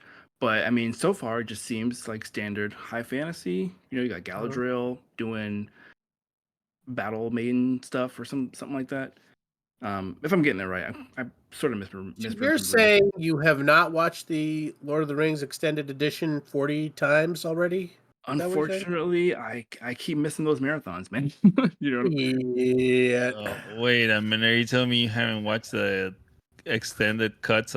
Adding up. What's the total? I think we did the math one time. It's 12 insane. hours. I don't know. It's insane. It's like a 12-hour thing if you actually want to see but all it is of them with good. all the bonus stuff. Good. Is it good? Ooh, I've done it before. It is. I'm watching the tough, entire. but it's good.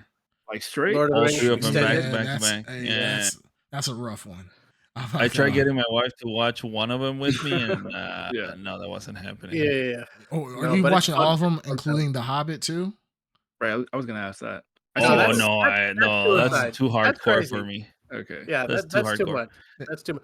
And plus, I don't want to they, taint the experience of Lord of the Rings with The Hobbit. Hobbit. You're one of those. They did that. Gotcha. They did I that. sure There was like theaters like that showed all the extended movies in order, marathoned it, and like I guess some people sat through the whole thing. But people are definitely passionate about Middle Earth, and I think we all have a soft spot in our hearts for the Lord of the Rings movies. So I guess we come at it from a bit of a different perspective. And I would just say that I think you got to have a little bit of a background, and if you don't have that primer background of the original movies, and you didn't also watch season 1 of the show, I think you're going to be really fucking lost because there's a lot of stuff. I have watched all that, and I was looking at it and was like, "Who the fuck's Celebrimbor? Fuck's Gil Galad?" I mean, like a lot of those names. Believe me, I was just as lost coming back because the thing is, the names didn't stick. They didn't. Yeah, and I'm like, they were familiar. What? Right. Yeah. And then it was happening. I'm like, oh yeah, that's right. I was thinking that would be helpful because I'm like, okay, I don't have to remember like Frodo and all the other normal people. But I mean, for some reason, like there's names with me that stick, right? Like you said, Frodo, Legolas, Isildur, just because of the damn city. Which one? What, Isildur? Isildur. Yeah, say it with the Isildur. But yeah, like all these other characters in here, I'm like, what the fuck? And the only reason I know Galadriel is because of the movies. Otherwise, I would never memorize her name. Sure. Yeah. And you're always like, and I like in my mind as I'm watching these movies, like Kate Blanchett is so like awesome in that role. Like in watching her so many times, like in my mind, I'm just trying to like bridge the two performances, and it's like not there. This is like she's a little bit of a different character, and I'm giving them time to like do what they got to do here to like bridge it up. But I will say my personal experience with the first 3 episodes is pretty generally similar to where I was in season 1. It's really beautiful to look at. There's a lot of production value.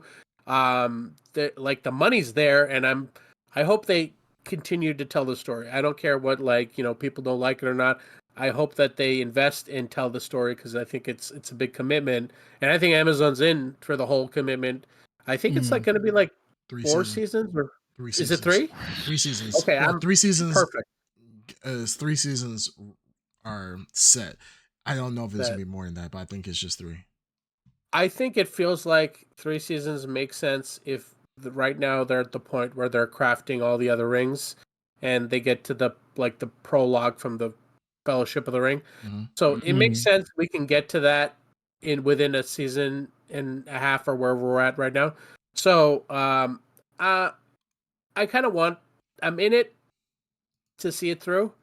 But like nothing here is blowing me away except for, like I said, the production value is nice, the worlds are cool, and like it's just more of like the finished product is really polished, but it just isn't. It has not fully pulled me in and just completely consumed me like I wanted it to. It just has familiar tastes of, like, really nostalgic chicken soup. You know what I mean? There's like bits and pieces of it, and the more I watch, the more I get away from it. Though, like, I think that was more stronger in season 1 than in this. What I watched, this feels more of like a TV show I'm watching right now than like that nostalgic feeling I had in season 1 of like, ooh, elves and Gandalf and hobbits and shit like that. So I'm like, I hope they can stick the landing with that. But anyways, what do you guys think?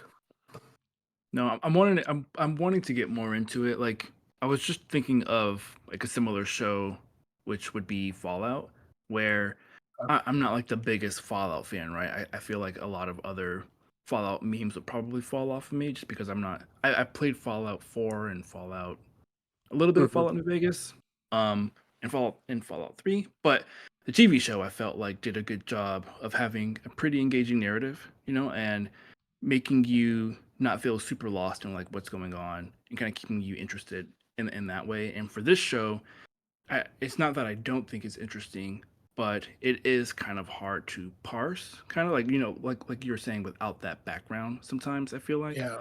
because it can be a lot of the lore can be kind of heavy, and This is a lot. There's a lot of baggage on the show, and there's a ton of baggage because the only way to really understand what's going on is you gotta be familiar with the movies, because it seems like they're pivoting back towards like the movie plot, right? And you're also like Darkseid said, be familiar with the first one. So yeah, this is kind of insane trying to.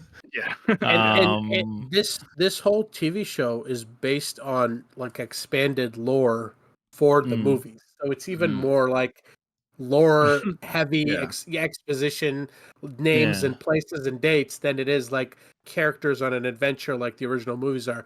This is all like a support system for those original products. It also seems So I would also think it's confusing because it's like they're forging like rings before forging the rings. So it's like, okay, all right, yeah, it's like, okay, they forged these rings, but these are not the main rings. They're about to forge the actual rings. Right. But isn't that part? That's part of the story, though, right? Yes. It is, but I'm saying, like, let's say you're just a brand new person watching it, and literally they make a big deal about these rings that they just made, but these are not the rings of power. The rings of power are still gonna be made, so it does require a lot of knowledge. But I do like that it's pivoting back towards that, though. That they're showing what's his name's Sauron's true strength, which is in influencing people more than like lifting armies and stuff. It's just all about influence. I like Sauron's story. Like, I like his whole journey, that he was like betrayed kind of like by that other dude, and he's kind of like starting from the bottom, you know what I mean? And I like his like conniving manipulations, like you said, and like how to manipulate and who to manipulate, and like pulling all the strings. So he's an interesting character. He might be my favorite character at the moment. Right now, for sure. Yeah, he is very interesting. Well, and they also explain like the change. Remember, because every time he resurrects, I guess it just depends. Whatever the host body that he attaches himself to is what determines what he looks like. So that's why he looked different from what everyone was expecting in season 1. Because I remember that was one of the complaints, like, that is not Sauron. Sauron looks like this, blah, blah, blah. And it's like, no, it just depends on how he comes back is what he'll look like. Because even in this one, like season 2, he has his actual more lore adjacent one where it's him with like the long, gold hair and not more angelic looking, which is the actual, Sauron from the books before he became what we saw him as. Yeah, and I think with Sauron, like in the original series, he's like his influence is tied to like his presence on Earth. Like he can't take shape on Earth. Like if he has no influence on Earth, he can't take shape on Earth. But if there's an idea of him that still exists, he could still like find a way back. So like I like the concept that we're seeing him in the most solid form he has, and we'll get to the point where he loses that presence, but he still has omnipresence. So I like his journey. That has been an interesting one. But the also Elrond is a cool character. I like him. But the other characters are a little bit hard to get into their stories. And maybe it's just I'm a little bit too far removed from season 1, but I remember like Isildur, like he was a cool character. We know he's going to be an important character later on. So like I was like, okay, he seems like an interesting character. And he had like this journey from like nothing to becoming, and we're like, we know he's going to become something big. So, and then the mysterious wizard guy, which I don't remember. Did we find out at the end of the first season who he is or not? No. No. They haven't said who he is yet. Yeah. So there's like theory that he might be Gandalf or some other wizard, right? Right. Yeah. So, but they showed Sauron. Sauron. Yeah. Saruman. Oh, Saruman. Saruman. Sorry, Yeah, Saruman. Yeah. What'd you think of Saruman? I think he looked cool. Yeah. I think he looked cool. Like he's a little bit Christopher Lee-ish, but different enough. Like as soon as I saw him, even without saying who it was, I'm like, oh, Saruman. Yeah. I liked him. I thought he looked cool. I thought he looked cool too. And I think they're gonna have not Radagast. What's the other one? The singing one, right? That's what it seems like from the previous. Yeah, I forgot the name of him, but yeah. Bumble Tom something. Bumbaldi. Tom Bumble something. Yeah. Yeah. So I think we're getting closer into the little more familiar characters, but yeah, I mean, it just seems a little bit disconnected. A little bit. It's a little too lore. Like House of the Dragon does a better job of it. That's also lore, but it does a good job of making the soap opera elements more interesting. House of the Dragon's writing is way above. Be careful with that, because George R. Martin is not happy. Oh yeah. Oh, I know. He's pissed. He's not happy that he says that it's not his stuff, or what? Yeah, they're changing way too much stuff, and he's like, it's kind of a bastardization of what he wanted the story to go. He's not happy. He's not happy with it. He's getting pissed off. Which is, I actually at that point, I think he should probably just shut the hell up, because, dude, like, you're never gonna finish. You're never gonna finish. Yeah, finish your fucking book. Yeah, finish your books, and then you can talk shit. Most authors are that way. I think even Stephen King, right? He hates like most of the movies that they make of his books. Yeah. He's like, something came out about that recently too. How he hated Lawnmower Man. Oh, I thought he famously hated The Shining. Yeah, he didn't like The Shining. He didn't like The Shining, but he actually sued Lawnmower Man. Oh, did he? That's hilarious. Yeah, he hated that movie. He completely disowns that one. But neither here nor there.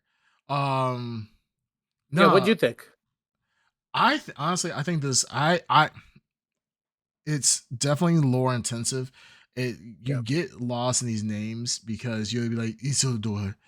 Isildur doesn't show up until fucking episode 3, and you're just kind of like, where the fuck he's been at this entire time. Then you have Saruman, which I think Sauron. Sauron's cool, because I like how he's influencing. Like, his whole thing is like Green Turner was saying, his whole thing is about influencing and warping people's mind and taking advantage of people in that sense. He's not this guy who's coming in like, hey, I'm badass with a sword, I'm just gonna come and chop everybody up, you better listen to me. He's all about deception. I kind of like that. At the same time, I kind of hate it because it's stupid to an extent. And it's like, dude, you got this random ass dude that's coming in talking about, yeah, we need to make some rings, and then what's it, Celebrimbor? Celebrimbor. What's his name? Celebrimbor. Yeah. Whatever the guy that made the fucking rings. He's like, Oh, no, I don't want to see him all day. I don't want to see him. And then he finally sees him, and then he's like, what was it? Oh, when Sauron turned into his angelic form, pretty much, and acted like he was one of the a god, pretty much. And he's like, yeah, I don't want to see you, but now I'm gonna see you. Oh my god, you're a god. He's like, yes, it is time to make rings. I mean, what comes into your mind where you just be like, this motherfucker really cares about these damn rings? Like, why? I mean, he tells him some fake like, we need the rings. A great darkness is coming. He's like, you know what? Fuck it. You right. Let's go make some rings. And it's just kind of crazy. The story just seems kind of like lackadaisical with that in that sense. It's like Sauron just comes in and be like, hi. Like, you see the same guy over and over. He's like, I really couldn't tell you my true name. My name is now Keith. He's like, oh my God, Keith. I didn't know you're a god. He's like, Sauron's like, yeah, I'm a god. You didn't know that? He's like, holy shit, like, what can I do for you? Let's just make these really powerful rings that have dominion over animals and men and people and shit. And it's just so stupid. It seems stupid. And sorry I lied to you, but you can trust me now. Yeah, right. Like, I didn't want to tell you the truth about me. It was a fluke. Yeah. I'm not really a king. I'm not even a human. Like, just wait for it. I'm gonna tell you, I'm actually a god, and I need to come to you. It's like this fucking Nigerian scams. Like, I'm a prince, I'm a king, but I need you to wire me $10,000 to get my $20 billion out, and I promise I'm gonna give you $1 billion of that. Who falls for this shit? But apparently, some people do. Your friend that you've known for your whole life, your apprentice, what's his name, Elrod? Yeah. Don't believe him, but believe me, the guy that you just met. Yeah. It's not even an elf. I just trust me, the human guy. I think in the like Tolkien lore of it's supposed to be like years and years, but years it didn't and years. come through that way on the show, though. Yeah, it's also supposed to be like a representation of Satan and how Satan, like the silver tongue, and so we're watching an extreme watered down version. Seemingly seems like weeks have passed here. Yeah, I know Sauron. So we're like, what the fuck, are you stupid, bro? Yeah, Sauron's supposed to be Satan. He's supposed to be, long blonde hair. Execution. It was sloppy execution. Yeah, he was like, long blonde hair, beautiful person. And then he's supposed to be a fallen angel, which is Satan. And I get that.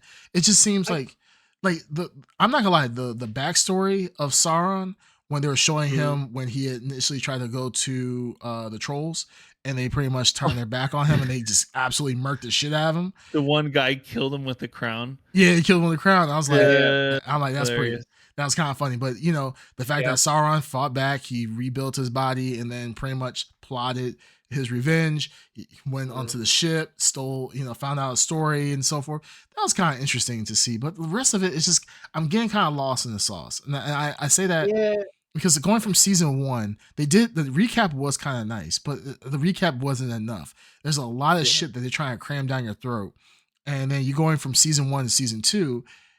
Screw the people who've read all the different novels and who have read the little mini stories that Tolkien did, before the initial Lord of the Rings trilogy and so forth. The Silmarillion or whatever. Silmarillion, gigantic books. Yeah, like I know there's all that stuff. Like, screw those people. You write the story for people like me, who doesn't know all this stuff, who doesn't sit there and be like, well, actually, when Sauron got the 5th roll and he rolled a 20 in Dungeons and Dragons, like, no, just break it down to make it interesting. Give me lore, but make it so that I can actually digest it. Isn't that what they're doing? Like, they're making it more digestible. Like, I think that's our complaint, that it in the context of what it should be is this grand, long, deeply like intense and like it takes its time. This is history we're watching. Yes. But for us, it's like it's all happening within like fucking it's a hot summer in Middle Earth. Like, people are going wild out there. Yeah. Like this is summer of 2023. And like they're trying to like catch us up. Like season 1 was 2023. Now we're in 2024. And it's just kind of like I don't know what it's hard for me to kind of get into the show. Like the show is beautiful. Like I'm not gonna lie, I feel like most of the money went to the sets because it is an absolute beauty to watch. But I'm just like, fuck, like all these. Again, House of the Dragon has the same problem where it takes place over a long period of time, and they do it so much better. They do it better, and that's the thing. It's like I think the thing is that it's easier to kind of follow because you kind of have to easily follow. Like the story is easy. Right, these people are trying to kill these two siblings are trying to fight for the throne, and now these other houses, which are inconsequential outside of the black people, are trying to get to the throne. Boom, that's really the simple breakdown of the story. Here is like, well, there is an evil guy that's trying to build rings, but then he's trying to corrupt the elves to doing the ring making, but the orcs are trying to live, and do their own thing. And the dwarves and the midgets are kind of like, I'm gonna sing to a rock. I'm singing to a mountain to find light, and the humans are which could all be cool shit if done in a exciting television structure, but it definitely feels like this show is like a textbook. It feels like a textbook. And it feels like we're just reading chapters of the textbook instead of watching episodes where, like, House of the Dragon would have a fucking cliffhanger. You'd be like, oh shit. Yeah. And then right before that, you had this like raw sex scene of like, they're slumming it. They know what we like. You know what I mean? But even that shit comes from a textbook too. But it just feels like the producers of House of the Dragon were like, okay, we got to take this textbook and make it into a TV show, where these like Lord of the Rings guys were like, we have to take the sacred text of the Lord of the Rings and make sure it's faithfully fucking adapted. Line by line. Exactly. That's for the black people. But I feel like this is take out the like we can fuck it up. We just add the blacks. But I think that's a perfect analogy. Lord of Rings is trying to be a little bit too faithful.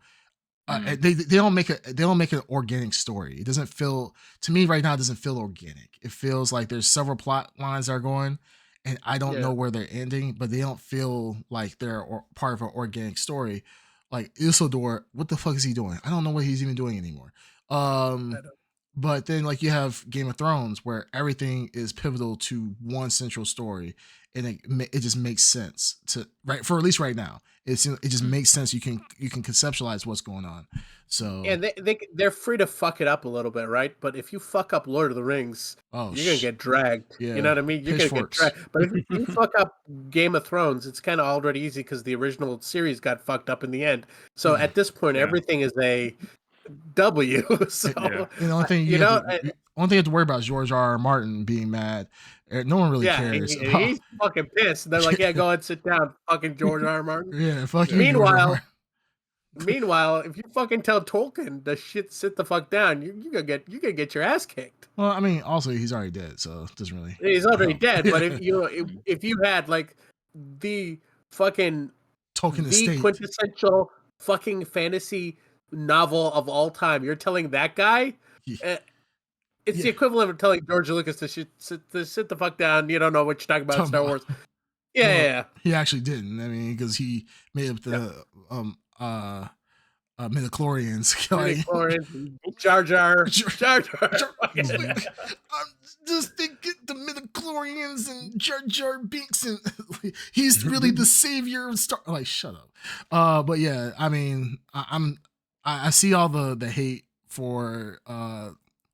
I see all the hate going on for Lord of the Rings, and that's all I get is actually, when Kalimdor went to, they don't say it right, it's Kalimdor, not Isildur. Like, just like, shut the fuck up. it just feels like I said, this show feels a little Can't you call him discombobulated. Steve? His name is Steve. All Steve, right? just call him Steve. Steve. Like, damn, why do you have to roll this? I mean, what is this, a telenovela? Like you ain't gotta roll your every fucking R. Like, and then the thing is that what pisses me off is that they don't roll every fucking R. They'll be like, it's a door. But then be like, yeah, but I went to the park, and I'm like, what happened to I went to the park? And I'm like, if you're gonna roll your R's, roll all your fucking R's. Like, it irks me, but neither here nor there. Lord of the Rings, man. But like I said, beautiful. It's beautiful. I blame Bezos, but here's the thing. Like I said, if he is I want to see it through. If they're gonna do 3 seasons, perfect. See it through. I don't want them to, and I don't think they will, because I'm sure they paid a shit ton for a lot of like sets and shit. So they're gonna make their fucking 3 seasons and milk it and have it on their platform forever. But you know, I'm happy with 3 seasons. We'll see it through. But if this fucking thing was gonna be 5 seasons long, I seriously would have thought about jumping ship by now. Yeah, this might not make it. I wouldn't make it 5 seasons. I'm not gonna lie to you, but. Yeah. All right. I guess we won't give any blurries out.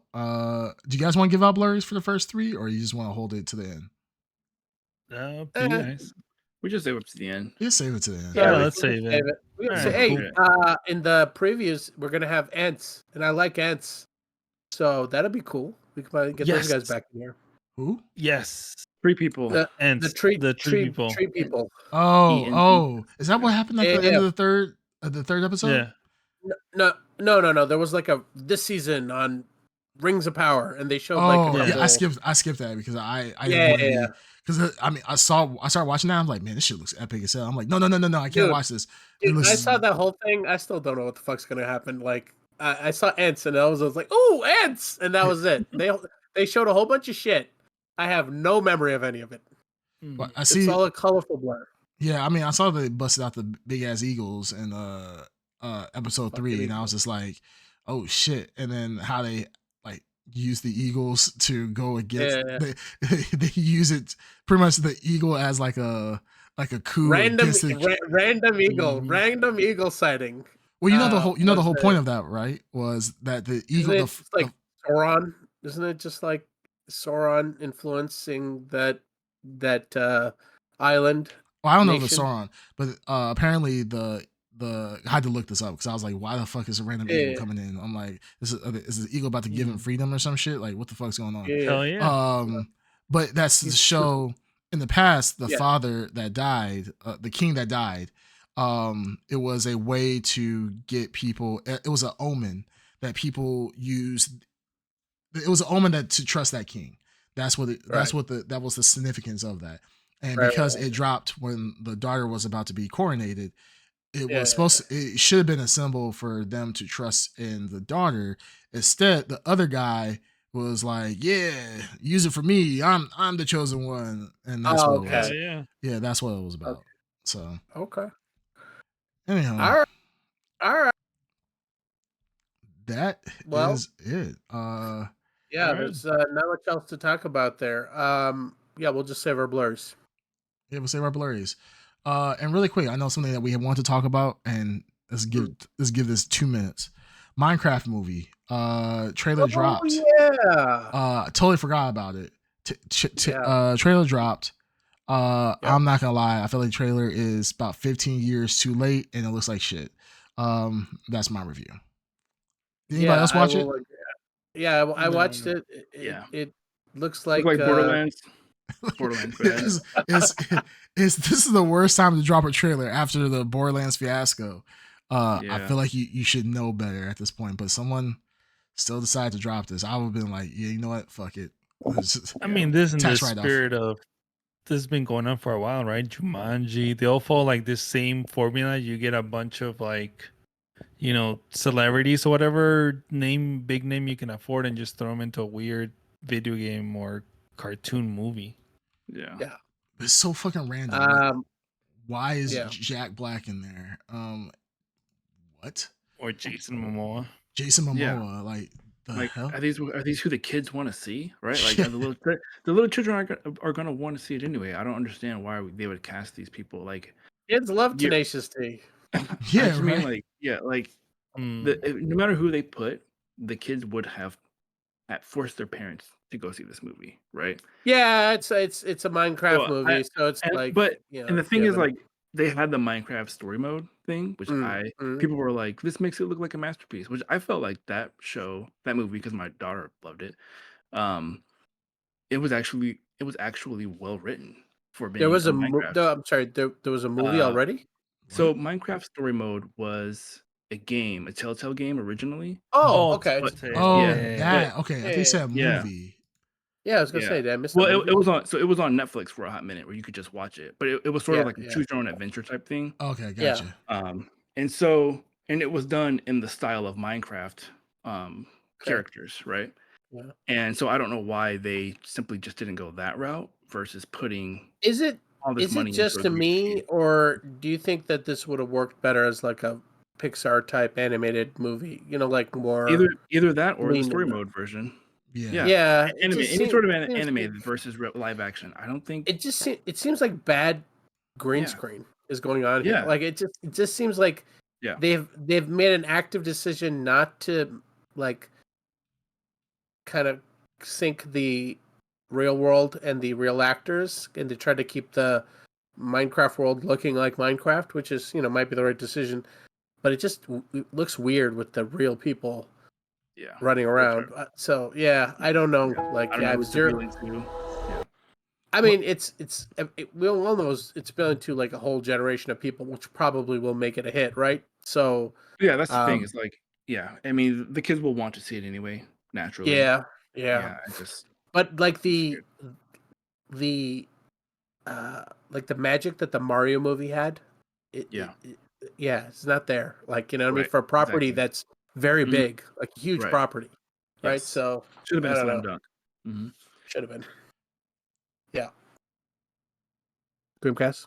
You got anything? Yeah, I'm looking at comments right now, and okay. The comments on this movie are. It seems like a lot of people want to see this, but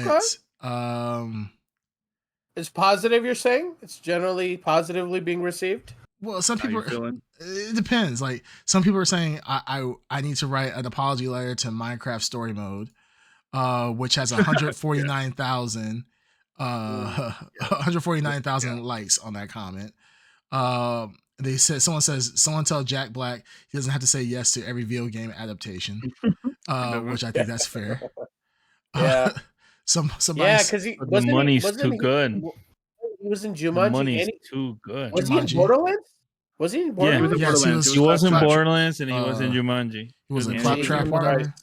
He was Claptrap. Okay. And then he was separate which character in Jumanji. Yeah, I can't see the dislikes on this thing because YouTube has taken those away. But he was Bowser. Mario. Yeah, he was Bowser. So that's what. Yeah, he's been almost every recent adaptation. But like, okay, so I'm looking on like Reddit, and somebody said, I have to know how the execs thought a live action cast in the Uncanny Valley world made of cubes would look appealing to anyone. So I think a lot of people are saying like, this looks like shit. This. Remember, you guys remember what's that damn show called? Spy Kids. How it was like all CGI. Yeah. This is what it reminds me of. This is 2024 Spy Kids Minecraft edition. But, I kind of see what you're saying. Yeah.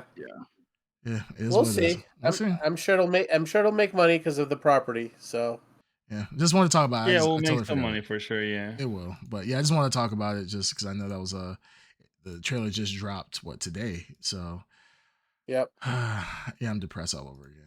Anyhow, all right. Well, unless you guys have anything else to say, you guys good? Mm-mm. All right, all good. All right, let's wrap this up.